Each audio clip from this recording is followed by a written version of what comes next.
आदरणीय प्रधानमंत्री मोदी जी के नेतृत्व में हमारी फाइनेंस मिनिस्टर निर्मला सीतारमण जी ने एक बहुत ही जबरदस्त इस प्रकार का बजट पेश किया है। विशेष रूप से इसको हमारे मध्यम वर्ग के लिए ड्रीम बजट कहा जा सकता है। ऐसा बजट उन्होंने पेश किया है, इसलिए मैं उन्हें बहुत बहुत बधाई देता हूं।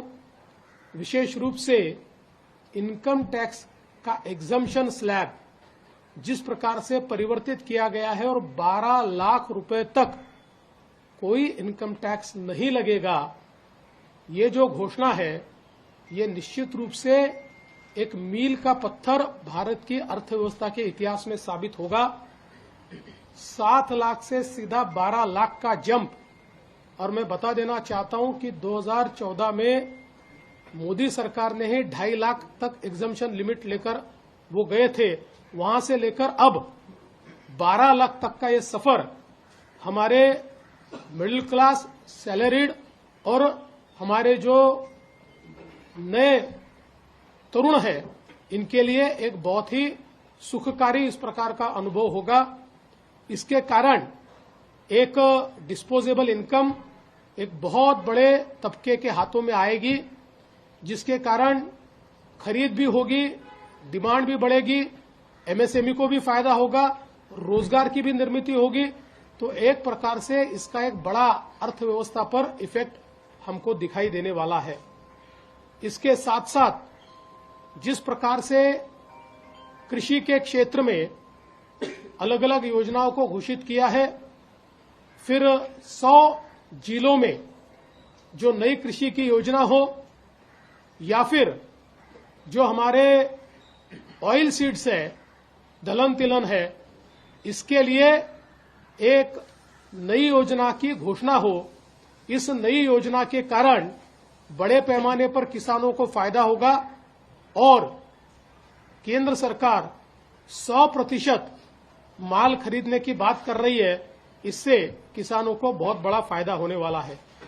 हमारे जो मच्छीमारी करने वाले किसान हैं, उनको भी 3 लाख रुपए की जगह 5 लाख रुपए क्रेडिट कार्ड के माध्यम से सीधे बिना ब्याज के मिलेंगे और कृषि के क्षेत्र में बहुत बड़े पैमाने पर निवेश ये होता हुआ हमको दिखाई देता है। विशेष रूप से हमारे युवा शक्ति के लिए एमएसएमई का क्षेत्र ये बहुत महत्वपूर्ण है।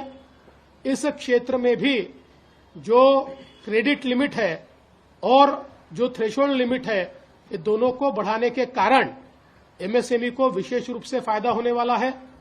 उसके साथ साथ हमारे जो स्टार्टअप इकोसिस्टम है, चूंकि महाराष्ट्र ये देश का सबसे बड़ा स्टार्टअप हब बन चुका है, तो स्टार्टअप्स को भी जो 20 करोड़ रुपए तक ऋण देने की बात कही गई है, इससे स्टार्टअप इकोसिस्टम को बूस्ट मिलेगा और हमारे युवाओं को बड़े पैमाने पर इसके माध्यम से रोजगार भी मिलेगा।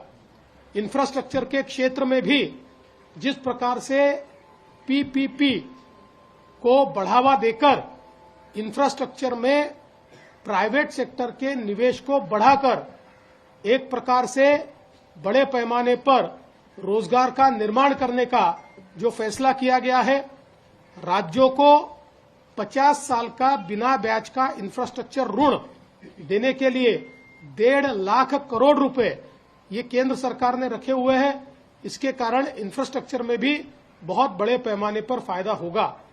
इसके साथ साथ कई योजनाएं जो केंद्र सरकार ने आज घोषित की है, मैं ऐसा मानता हूं एक पाथ ब्रेकिंग इस प्रकार का ये बजट है। 21वीं शताब्दी में एक नई दिशा देने वाला ये बजट है। विकसित भारत की ओर भारत को ले जाते हुए समावेशी विकास, सभी को साथ में लेकर समावेशी विकास करने वाला इस प्रकार का ये बजट हमारे प्रधानमंत्री जी ने और हमारे फाइनेंस मिनिस्टर ने यहां पर रखा, इसलिए उनको मैं बहुत बहुत बधाई देता हूं।